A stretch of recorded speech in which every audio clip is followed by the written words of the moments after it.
going? It's great to be back to share my monthly favorites or my Whatcha Watchin for this month of October. I can't believe how quickly it's gone by, and we're already going into November, and I don't know how I feel. And also I want to wish you all happy Halloween for those of you who celebrate Halloween. But anyways, I want to just quickly get into this now so we can just talk about it. Let's get into October favorites.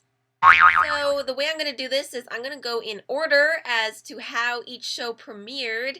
What is kind of nice is that each show is actually from a different network, unlike, what was it? Was it last time when I just had practically all TVN shows? So yeah, mixing it up this time, Don't really have any new variety shows to talk about, although I would like to just quickly mention a couple episodes that I saw recently. It's not a show that I regularly watch. It's called Hello Counselor. It's more of a talk show where they bring celebrities and they have their hosts and blah, blah, blah, blah, blah. Most recent episode, I'm just going to call it the Dancing Sister episode. There's one part in particular where there are some dancing sisters. They're hilarious. You don't have to watch the whole thing, but if you just want to watch that part, I just thought it just came out of nowhere, and I just thought it was so funny. Most recent episodes of Running Man that just premiered in the last couple weeks. A superhero episode, Lee Kwang-soo, so funny. I felt so bad for him. Entire episode in general, I think, was a little lacking, but there were some very sweet, hilarious moments within that episode. There was one part in particular, let's call it the courage test. I thought it was super funny. But definitely check that episode out just for that part. Anyways, so that was just my little tidbits on variety, but again, I don't have any new shows right now. Alright, so now on to Kdrama! Hooray! This is what I'm watching this month. 4 shows, 4 different networks, so let's get started. All of my shows that I'm mentioning, they began mid-October to the very end of October, so if I look a little tired, it's because I just watched the most recent last night, and by last night I kind of mean this morning. So the first show I'm going to talk about premiered October 16th. It's KBS, Tomorrow's CANTABILE. I think I'm saying it right now. Okay, this is based on a manga, which then was made into, an anime, and also a live-action J-drama as well. So, a lot of remakes about this one, and now there's a Korean remake, and I briefly mentioned how excited I was about this. It just, from the previews and the summaries that I saw, I was really excited, and along with actors that I do not hate in the show. What is this about, huh? It's about 2 characters in general, but it's placed in this music, performing arts university, where there are tons of talented students, and in particular student who's really well off. He's very lucky, just has so much going for him. Great father, who's a famous pianist. He's just super smart and skilled, very, very passionate about music. He is a super talented pianist, but he secretly wants to become a conductor because he was inspired when he was a child. He can't travel like on boat, plane, so he can't really go unless, I guess, if he wants to swim. That might take a while. He meets all of these kooky students, in particular, a really kooky neighbor girl that he has apparently lived by that never knew. Opposites attract sort of thing. Before watching this show, I actually read about 3 to 4 chapters of the actual manga, so I could, just so I could compare, I guess. And I was impressed with that they kept pretty true to that, at least with the chapters that I read. Of course, there were some differences, both stylistically and culturally, but in general, I want to say pretty spot on.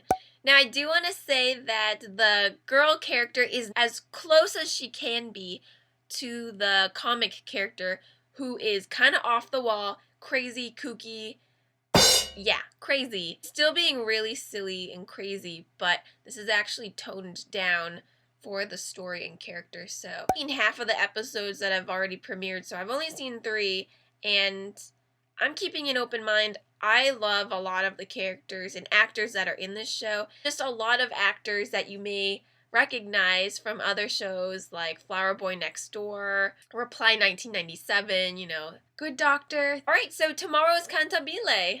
If you're interested in that, you can find that on pretty much any of the sites listed down below, so yeah. The next show is another show I was very, very excited about. It's called Modern Farmer. And if you saw this show, you would think this was a TVN show. Just that lighthearted, funny, silly kind of show. But no, sir. This is an SBS show. And again, I've only seen half of the episodes that have premiered already. There are 4 out now. But I'm liking it so far. It's just a fun, silly, happy, lighthearted, playful show. It doesn't really have too many serious points in the show, a couple, but it's overall just goofy and fun. Lee Hong-ki, who you may recognize from either an idol group called FT Island, You're Beautiful, or most recently, Bride of the Century. I also want to say Park Min-woo is in this show. Very excited because he is a good actor. I've seen him in music videos and Flower Boy Ramyun Shop, and I loved him in there, and I'm just really happy and excited that he has another opportunity to showcase his acting chops. I'll give you a quick summary. It's about these group of friends who are in this indie band. Their whole lives are ahead of them. They're young, they're carefree. They have these huge aspirations to just make music as their full-time career. Bang! It shoots like, 7 years later, and they're all in their mid to late 20s. And they, unfortunately, reality has hit. Aspirations and dreams have not really worked out as planned, so oopsies. Lee Hong-ki's character persuades his old team back together, and they start trying to farm. So a lot of chaos and funny moments ensue. All the characters are funny. There are a lot of FNC people in this show, so I don't know if it's backed by FNC or it just has a lot of their idols, actors, things like that.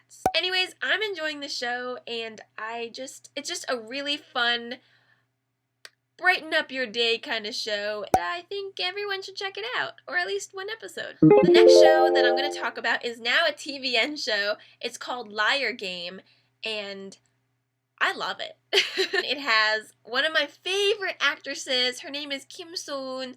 I love her. I think she's so pretty, and I just think she's a good actor. She has this wonderful, bright, and pure image, and I don't know, she's like my favorite. I just think she's just awesome. Similar to tomorrow's CANTABILE, this was also originally a manga and then adapted into a J-drama, which actually became really popular. I want to say it was in like 2007 or something like that. So Korea has taken this and decided to make a remake, and I blew through 4 episodes like that. I mean, it was just one after the other. I love this show right now. Liar Game. It's about this frugal, honest, hardworking college student. Well, she's, poor. She has these loan sharks after her. She's provided this opportunity to participate in a game, this reality TV show game, which it's enabling people and persuading people to be mean and deceitful and just use that dark side within all of us, I suppose. And she's thrust into this tournament. This isn't really something she's good at, so she employs a con man, an ex-professor, to help her in this journey, this tournament. And it's starring Kim So-eun and Sang-yoon, who, his character, so cool. His character is super charming, he's smart.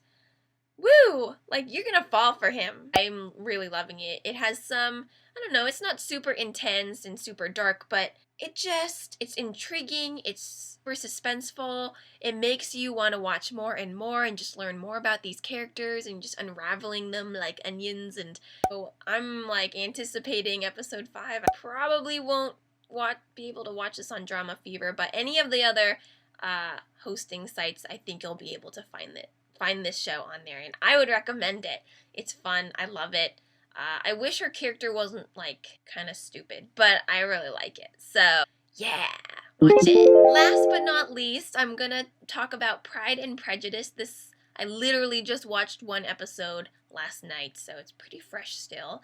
It's about this prosecution team going out and just trying to, make the world better. Fight crime, keep the system, fair, and trying to go by the rules. And so I'm going to mention a couple people that are in this show. Choi Jin-hyuk. Choi Jin-hyuk, you need a break, mister. Like, emergency couple. He was just in Fated to Love You, right? He was in Flower Boy Grandpa Investigation Team. And this could possibly be his last drama before he enlists. So sad. All the good people are enlisting. I love the fact that Choi Woo-shik, he's in this drama. I haven't seen him properly in a drama since Rooftop Prince. Love that show. When I heard the title, I was like, oh, this sounds boring. But it's focusing around these prosecutors. This chief prosecutor who's a genius, intelligent. He has this ideal look on the world and he wants to make the system better. He meets up with his former, I don't know if they're former loves yet. I'm not. Now she's the trainee prosecutor who works alongside him. They have a little, I don't want to say they butt heads, but they have some tension in here of just love and trying to fight the system for fairness as well. So that's the general idea. Yeah, I don't know how I feel about this yet. I've only seen one episode. I'm still kind of feeling out the show. I don't really know if it's going to be a super serious drama. That is the newest show that just premiered October 27th. I'm very optimistic about these shows, and I'm looking forward to these shows just getting better and better. And if you want to check out any of the shows that I've mentioned, down in the description box are a couple hosting sites that I'll mention so you can watch them. Again, I don't think the TVN show is going to be on Drama Fever, but I want to say the rest of the shows that I've mentioned will be on Drama Fever if you don't feel like popping here and there. So yeah, thank you so much for checking this video out and joining me to talk about and share my monthly K-drama favorites. If you have any recommendations, any shows you saw last month or this month, any month really, I would really appreciate it if you comment down below and just let me know, because I love watching new shows. I love seeing shows that you've recommended. Anyways, it's great to see you guys, and I hope you all have a really fun Halloween. It depends when I upload my next video, so if I don't see you for Thanksgiving either, have a happy Thanksgiving as well. So I guess I'll see you next time. Happy drama watching, and I'll see you later. Bye!